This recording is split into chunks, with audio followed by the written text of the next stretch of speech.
Ndugu zangu wapendwa katika Kristo, tupo katika adhimisho la misa takatifu ya Pasaka, Dominika ya Pasaka. Kanisa linasherekea kwa furaha kuu kufufuka kwa Bwana wetu Yesu Kristo, ambaye kwa njia ya ufufuko wake sisi sote tunaamini kwamba ulimwengu umekombolewa, na kwa namna ya pekee wale ambao tunamwamini Kristo tumekombolewa, lakini pia zaidi sana tumefanywa wapya katika hali zote za kiroho, na hapa tunafanywa wapya katika imani, katika matumaini, katika mapendo. Na ndiyo hicho ambacho tumesikia katika ile sala ya mwanzo. Kwa nguvu ya Roho Mtakatifu, Mungu anatufanya upya katika maisha ya fadhila, na fadhila za Kikristo kuu ni hizo na nyingine zinazokuja zinazunguka hapo. Kumbe ni siku ya furaha, siku ya furaha kama tulivyoonja tangu jana katika liturujia ya mkesha wa Pasaka, tulivyoandaa sherehe hizi kwa kuanza na kuandaa moto, tukaandaa mshumaa ambao sasa unawaka hapa, na ndiyo alama ya imani yetu kwamba Kristo yule aliyekufa akazikwa na kaburi lake likalindwa na maaskari wa Kiyahudi amefufuka, yu hai, yupo katikati yetu kwa njia ya mshumaa huu. Ni mwanga unaoangaza ulimwengu, ni mwanga unaoangaza waamini wake, ni mwanga unaoangaza nyoyo za waamini wote. Na hapo tunaonja kitu kingine, kwamba katika liturujia ya jana mmeona kwamba mambo ambayo tumekuwa tukiyaacha katika kipindi chote cha Kwaresma yamerudi tena, yamerudi kwa shangwe kuu. Jana mwadhimishaji mkuu ameturudishia kwanza kabisa utukufu tulikuwa tumeipoteza, baadaye akaturudishia haleluya, na baadaye katika liturujia ya jana katika masomo tunasikia malaika wanatangaza walipokutana na wale wakasema amefufuka. Kwa hiyo utukufu imerudi, haleluya imerudi, na tumeongezewa na tangazo hili la malaika, amefufuka. Waambieni ametangulia Galilaya ndiko mtakapomuona. Na sasa kwa kweli jamii ya waamini ulimwenguni tumejaa na shangwe hizi, maneno makubwa mawili: haleluya, amefufuka.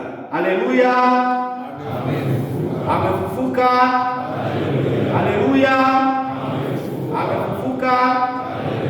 Basi ndiyo nyimbo au wimbo uliojaa waamini siku ya leo, kuanzia na makesha ya kuamkia leo, kwamba Kristo amefufuka kwa shangwe. Haleluya, haleluya, haleluya. Yuko pamoja nasi katika ishara, na ishara yenyewe ni mshumaa huu unaowaka hapa. Katika masomo ya leo, ndugu wapendwa, tumesoma masomo matatu. Somo la kwanza kutoka katika kitabu cha Matendo ya Mitume. Somo la pili ni waraka wa Mtume Paulo kwa Wakolosai, na injili tuliyosoma leo inatoka katika Injili ya Yohane sura ya 20 aya kwanza hadi ya 9.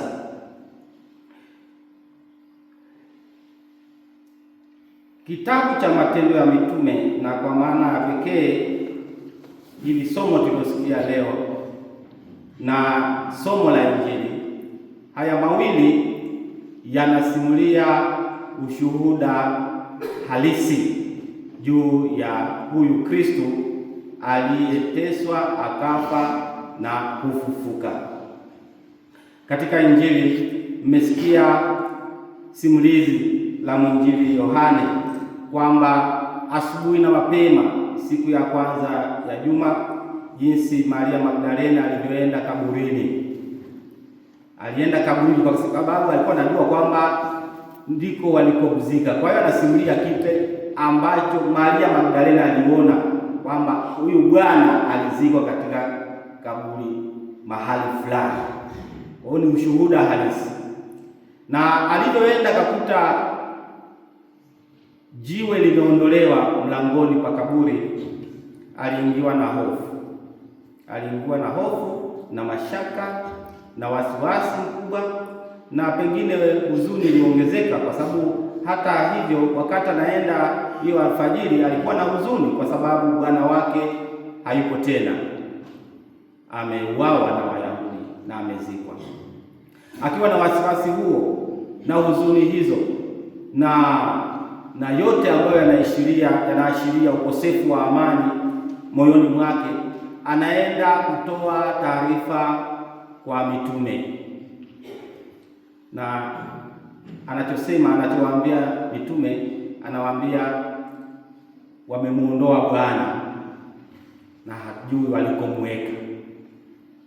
Wamemuondoa Bwana na hatujui walikomweka. Unaweza ukasoma katika maneno haya ya Maria Magdalena kwamba alikuwa hajaamini kwamba Kristo angefufuka. Wamemuondoa kwa sababu najua bado ni maiti.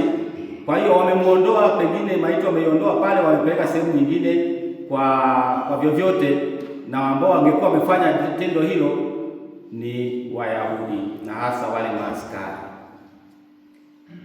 Yohane anasimulia kwamba Petro na Yohane ambaye ndiye yeye sasa mwandishi walikimbia.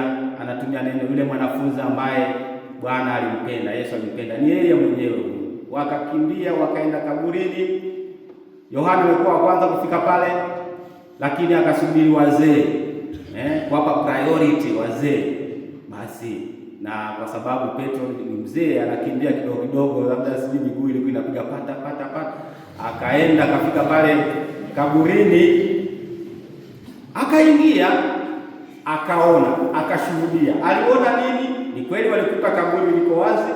Akaingia ndani, akaona vitambaa vimezongwazongwa, kana kwamba kuna kitu kilifanyika ambacho kinaonyesha uhai, kwa sababu upepo hawezi kuingia kule kaburini. Kaburi limechimbwa hivi, alafu wanaweka kwenye mwamba ndani huko.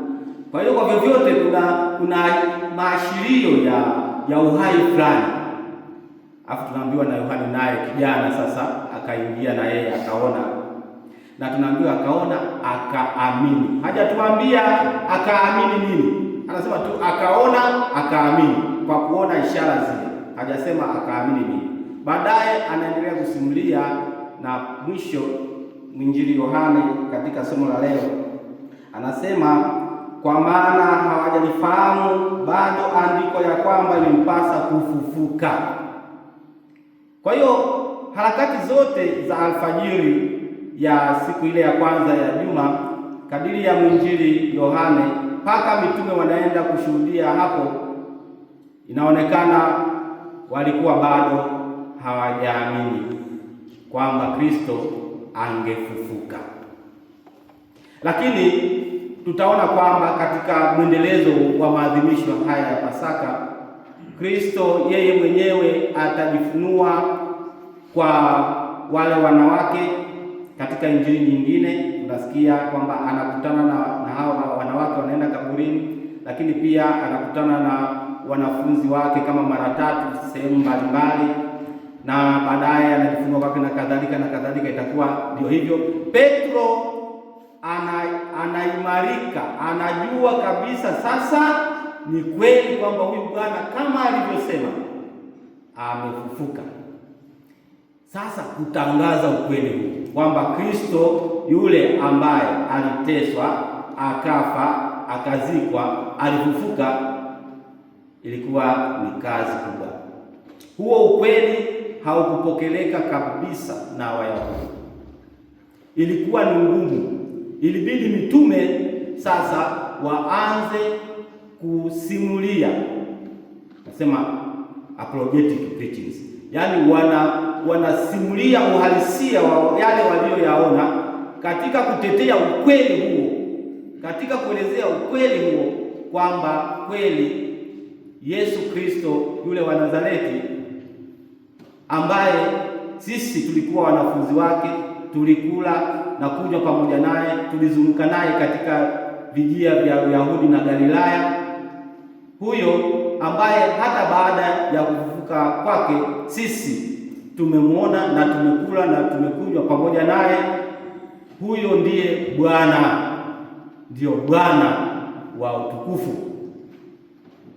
Lakini katika somo la pili, katika somo la kwanza, ndio hicho ambacho Petro anakazia, anawasimulia, anahubiri juu ya Yesu, na habaki tu hapo kwenye ufufuko wake, anarudi nyuma kusimulia historia nzima ili watu waelewe na hatimaye waweze kuamini.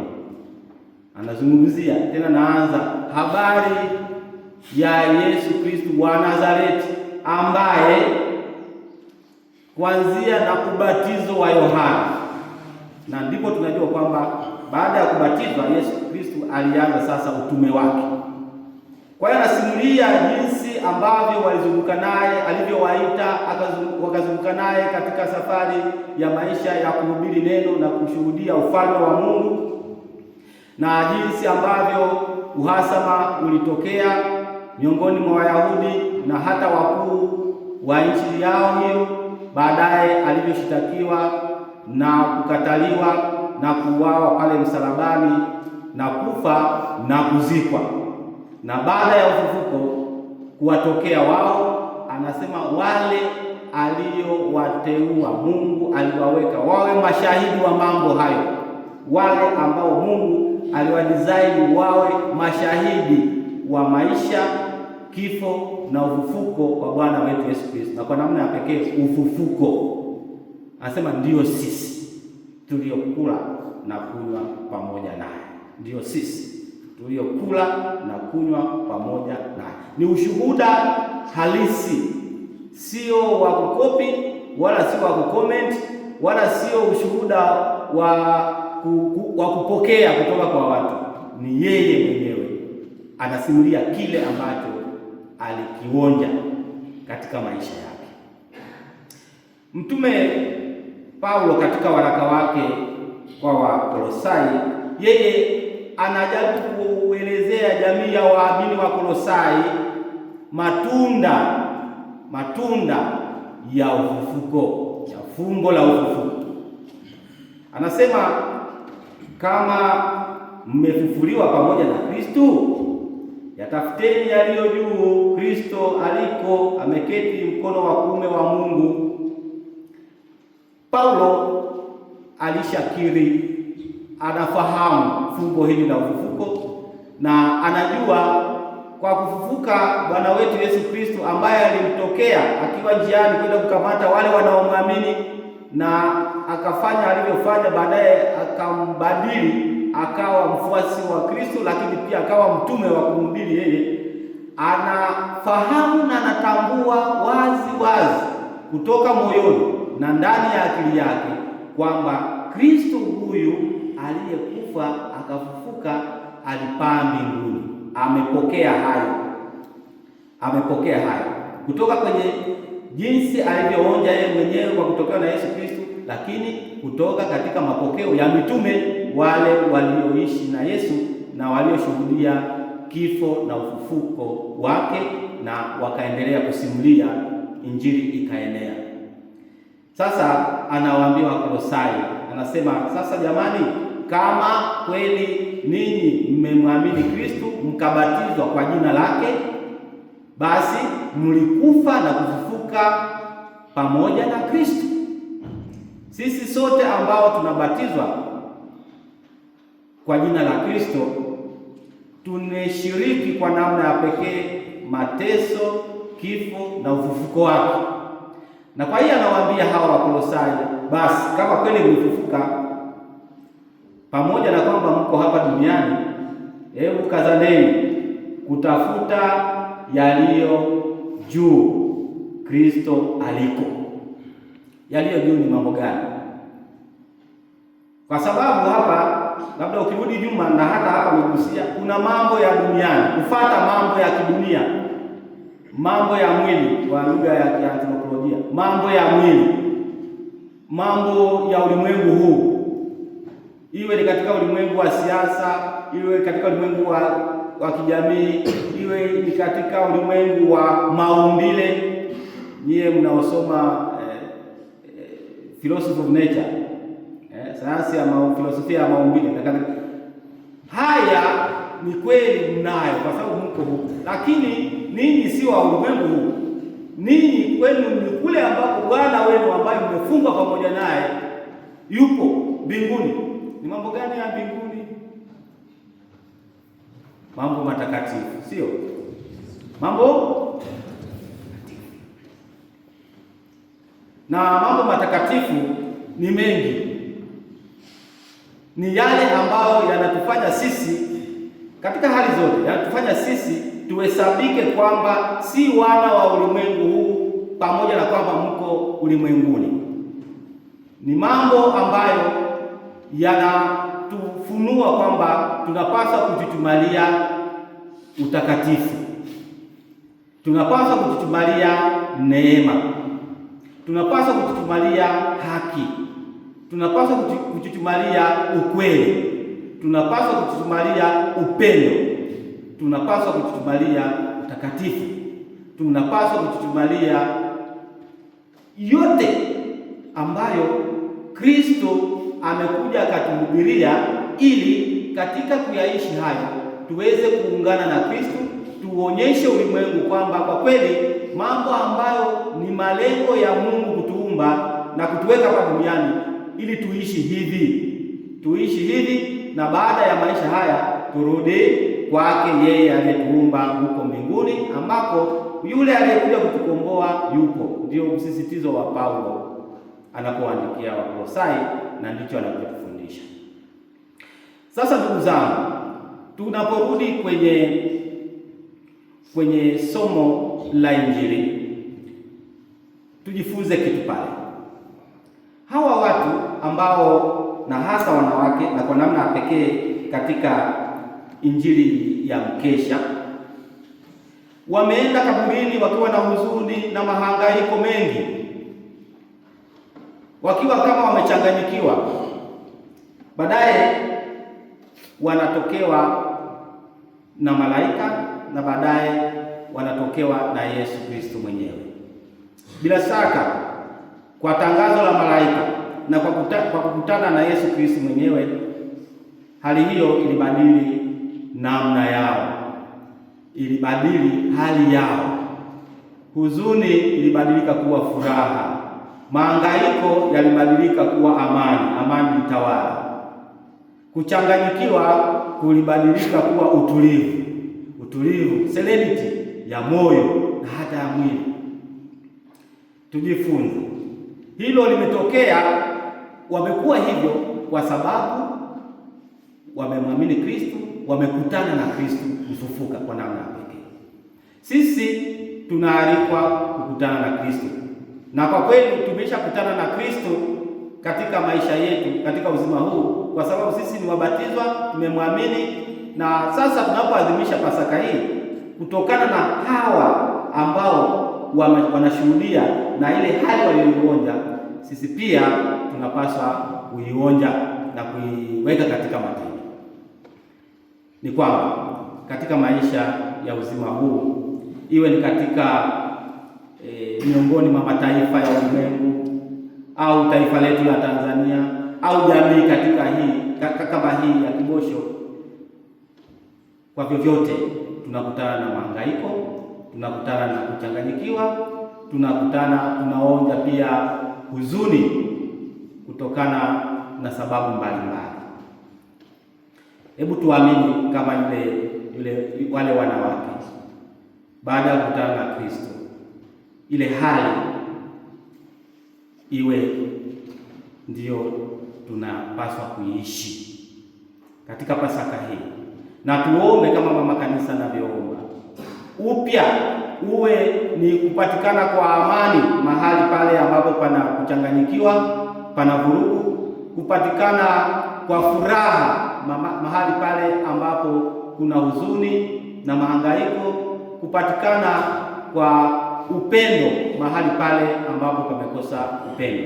Na hivyo tunatambua ulimwengu wa leo, vita vimezagaa maeneo mbalimbali. Nafahamu habari za huko Ukraine na Urusi, bado ni mahangaiko tu. Tunafahamu jinsi Marekani na Israeli wanavyopambana na Irani, na mahangaiko mengine yanakuja kwetu sisi ambao hatuko kwenye vita kwa sababu ya vita vyao. Kristo, tubaki katika hii imani. Pamoja na hayo yote, Kristo ameshinda, yuko katikati yetu, yu mzima, anatusindikiza katika safari ya maisha. Tuombe huyu Kristo ambaye ameshinda mauti, ameshinda kaburi, yu mzima, aweze kututuriza na kuwatuliza hao ambao wameathirika kikubwa na vita hivyo vinavyoendelea sehemu duniani. Tusali kuomba hilo, kuombea amani na utulivu na furaha miongoni mwa wanadamu, hasa kutokana na hivyo vita tunavyovisikia. Nani ambaye anaweza kawa amesahau tukio la tarehe 29 Oktoba Tanzania? Mpaka sasa tunaendelea kusali, tunasali kuwaombea watu walioathirika na tukio lile la siku hii moja. Watu wamepoteza maisha yao wengi, na wengine wamepoteza ndugu zao na hawakupata nafasi ya kuwazika. Watu wengine wameathirika kisaikolojia, wengine wamebaki ni vilema, familia nyingine ndio hivyo vimebaki hohe hahe, watoto wazazi wao wamefariki, watoto wamebaki ni yatima, wanahangaika, achukuliwe pale akalelewe na yule, labda kalelewe na yule. Unaweza kuona kwamba hata sasa Watanzania wengi wanaonja mahangaiko, huzuni na ukosefu wa amani kutokana na ile tukio la tarehe 29 Oktoba. Sasa ninyi pamoja na mimi na wengine wa Tanzania wote ambao tunaguswa sana na hali hiyo ambayo hata sasa hatujaondokana nayo kama effect, kama matokeo ya tukio lile, basi tuombeane na tusihiane kwamba Kristo mfufuka ambaye tunasimama naye aweza kubadilisha maisha. Tusimame na Kristo mfufuka, huyu ambaye ameshinda hatari kubwa zaidi. Kushinda kifo sio kidogo. Nani alishinda kifo? Kushinda kaburi, umezikwa huko ndani, huko unatoka huko. Nani alishawahi? Kuna wengine wanatudanganya, wanasema sisi manabii tunafufua.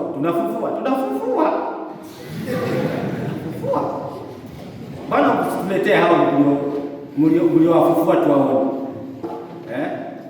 Ni Kristo yeye peke yake mwenye nguvu, kwa kuwa ni Mungu ambaye ni chanzo cha uzima, anaweza kubadilisha mauti akawa uzima. Kristo peke yake. Sisi tusimame na huyo, tumuombe huyo atufariji kama alivyofariji wale wanawake, atuimarishe katika imani, atuzidishie matumaini, atuzidishie mapendo, ili basi jamii ya Watanzania iendelee kuwa na utulivu. Na kwa upande mwingine, wale wakuu ambao sasa tunaweza tukawalinganisha na wale wakuu wa Wayahudi, tunaweza tukawalinganisha kwa namna moja au nyingine, wajifunze kwamba ulimwengu huu na kwa namna pekee nchi hii sio yao. Ulimwengu huu ni wa Mungu na nchi ni ya Mungu na wao pia ni wa Mungu. Kupambana, wala hujui siku gani utakufa, unapambana mpaka unaondoa uhai wa wenzako na bado umekaza uso kama gumegume. Afadhali umekaza uso kama gumegume kama Yesu ambaye anapambana kuwakomboa watu. Sasa wewe unakaza uso kama gumegume, unapambania hiyo ukomboe nini? Unakomboa nini? Unatetea nafasi. Unajua wewe hayo matonge utakula mpaka lini? Si unakula pengine kesho tunaweza kaondoka. Wajifunze, wanapaswa kujifunza kwamba ulimwengu huu ni wa Mungu, Watanzania ni wa Mungu na hata wao ni wa Mungu. Basi tu ni ukengeufu ambao hatupaswi kukumbatia. Tunapaswa kuwaambia kwamba huo ni ukengeufu. Wamekengeuka. Ukengeufu unatumika sana. Nimesikia kwenye mambo ya kijinsia haya. Wale wanaoenda kinyume na maumbile wanasema wamekengeuka. Kwa hiyo hawa wamekengeuka katika mambo haya ya maisha ya kiroho, kujitambua kwamba sisi wote ni wana wa Mungu, Tanzania ni ya Mungu, na tunapaswa kuongozana kwa kuzingatia yale ambayo Mungu anataka tuwagawie wenzetu, tuwasimamie wenzetu, wayapate wao, sio kukazana. Umekaza uso gumegume, kama gumegume eti unatetea ukae hapo. Unakaa utakapo kalini kwa nini? Hujui. Wajifunze. Hawa viongozi wajifunze. Lakini basi kwa jumuiya kama hii ndugu zangu, tuko hapa. Wengine ni wanafunzi wa upadre, wengine ni mapadri, wengine ni watawa, wengine ni wale tu wa kawaida wanafanya utume hapa. Katika jumuiya hii bila shaka kila mmoja anaweza kaonja huzuni, mahangaiko, anaweza kaonja hiyo hali ya kuchanganyikiwa katika yale anayoyafanya, katika utume ule anaofanya. Tunapobeba maisha yetu ya kipadre hapa na hapa, tunakutana pengine na hali ambayo inatufanya tusheke, tuhangaike katika kuishi upadre huo wenyewe, lakini pia katika kuwahudumia watu. Unawahudumia watu, pengine unakuta reaction, wewe unawatakia mema, reaction yao inakuwa ni negative. Inawezekana isiwe ni that much great, lakini unaona hivi, kwa nini huyu haoni kwamba mimi nampenda, namhudumia? Kwa nini anahangaika? Kwa nini anakuwa na reaction namna hii? Kwa nini hapokei malezi vizuri? Kwa nini napomwambia anabishibishi? Kwa nini huyu mfanyakazi hivi? Huyo ni padre, ni mlezi, kwa sababu ndio walezi wako, mapadre walezi wako. Kwa nini huyu hivi? Kwa nini huyu sasa anakaa hapa amepata kazi lakini ni kulewa tu, pengine wala hatulii ndani, anakuja kazini anatoka ujelele. Sasa huyu hivi amelewa. Hayo mambo yanawaumiza